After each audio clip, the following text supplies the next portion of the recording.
కొన్ని రకాల మంచి చెట్లు అయితే పెట్టుకునేవాళ్ళు. తర్వాత ఎండ కూడా పడేది వాటికి. పొద్దున్నే లేచి చక్కగా ఎండకు తిరిగేవాళ్ళు. ముగ్గేసుకుంటూ, వాకిలి చల్లుకుంటూ, చెట్లకు నీళ్ళు పోసుకుంటూ పొద్దున్న సాయంత్రాలు అక్కడ గడపడం. అలా ప్రత్యేకించి మీరు ఎండకెళ్ళండి, డి విటమిన్ లేదు మీకు అని చెప్పవలసిన అవసరం కూడా లేదు. అప్పుడు డి విటమిన్ లోపం అనే మాటే వినలేదు. ఈ మధ్యకాలంలో వింటున్నది. అలా జీవనశైలి అనేది చాలా మారిపోయింది ఇప్పుడు. అప్పుడు ఉన్న జీవనశైలి, అందుకని అప్పటి వాళ్ళు ఇప్పుడు కూడా ఇంకా హెల్తీగా ఉన్నారు చక్కగా. ఇప్పటి అన్ని రోగాలు అప్పుడు లేవు కాబట్టి హాయిగా ఉన్నారు. ఇప్పుడు కాలం మారింది. సో మనం కూడా కాలానికి తగ్గట్టు జాగ్రత్తలు తీసుకోవాలి, తప్పదు.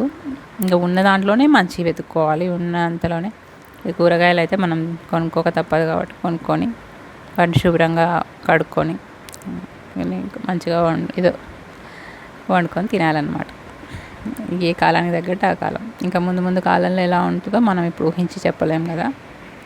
సో ప్రస్తుతం అయితే మీకు అందుబాటులో ఉన్న మంచి కూరగాయల్ని శుభ్రంగా కడుక్కొని, శుభ్రంగా తరుక్కొని, ఉడకబెట్టుకొని, కావాల్సినంత కొంచెం మరీ రుచికి తగినంత తినగలిగేలాగా వండుకొని, ఉప్పు కారాలు కొంచెం యాడ్ చేసుకొని చక్కగా వండుకొని తినచ్చు.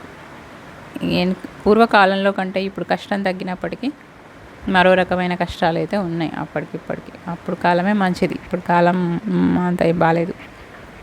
కానీ తప్పదనమాట. కాలంతో పాటు మనము మారాలి. కాలం ఎప్పుడు వెనక్కి తిరగదు, మనమే కాలంతో పాటు నడవాలి. కాబట్టి ఈ కాలానికి తగిన మార్పులు చేసుకొని పరిసరాలకు అనుగుణంగా మనం మారి ఇక మనం జీవించాలి, జాగ్రత్తలు తీసుకోవాలన్నమాట.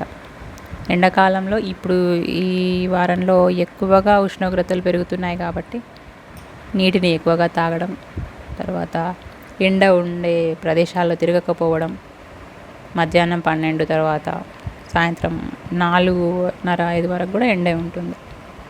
ఆ సమయంలో ఊరికి అలా తిరగడం మంచిది కాదు. అత్యవసరమైతే జాగ్రత్తలు తీసుకోవడం, తలకి ఏదైనా వైట్ క్లాత్ కట్టుకోవడం, గొడుగులు వాడడం, అలా వెళ్ళాలి. అలాంటి జాగ్రత్తలు తీసుకోవాలన్నమాట. పూర్వకాలంలో కూడా ఎండాకాలంలో ఇలాగే తలకి టవల్ కట్టుకొని బయటికి వెళ్ళే వాళ్ళం. ఎక్కువగా తెల్లని రంగు దుస్తులే ధరించేవాళ్ళం అన్నమాట. చిన్నపిల్లలకైతే కాటన్ బట్టలు తెల్లటివి తీసుకొని ఫ్రాకులు కుట్టించేవాళ్ళు. ఇంకా పెద్దవాళ్ళు కూడా వీలైనంత వరకు లేత రంగులు, ఎందుకంటే ఇవి ఎండని ఎక్కువగా అబ్జర్వ్ వేడిని ఎక్కువగా అబ్జర్వ్ చేసుకోవు కాబట్టి లేత రంగులు, తెలుపు రంగులే వాడేవాళ్ళు. ఎక్కువగా నల్లటి రంగు బట్టలు వేసుకొని కనుక ఎండలో బయటికి వెళ్ళామనుకోండి వడదెబ్బ కొట్టడం ఖాయం. ఎందుకంటే నలుపు రంగు ఎక్కువగా వేడిని శోషించుకుంటుంది కాబట్టి ఆ వేడి మన శరీరం మీద దాని ప్రభావం పడుతుంది అన్నమాట. తల కూడా, మన జుట్టు కూడా నల్లగా ఉంటుంది. ప్లస్ మాడుకి మనకి ఎక్కువగా పడే అవకాశం ఉంది ఎండ కాబట్టి తెల్లని క్లాత్ టవల్ని తలకు చుట్టుకోమని చెప్తారు. మళ్ళీ మనం ఎక్కడికి వెళ్ళినా కూడా ఒక నీళ్ళ సీసానో నీళ్ళది ఏదో పట్టుకునే వెళ్ళాలనే వాళ్ళు. పూర్వకాలం కూడా నీళ్ళు తీసుకుని వెళ్ళేవాళ్ళు. ఎక్కడంటే అక్కడ వాళ్ళు నీళ్ళు తాగేవాళ్ళు కాదు, మజ్జిగో నీళ్ళు అలా. ఒక పచ్చి ఉల్లిపాయను కూడా వెంట తీసుకొని వెళ్ళేవాళ్ళు. పచ్చి ఉల్లిపాయను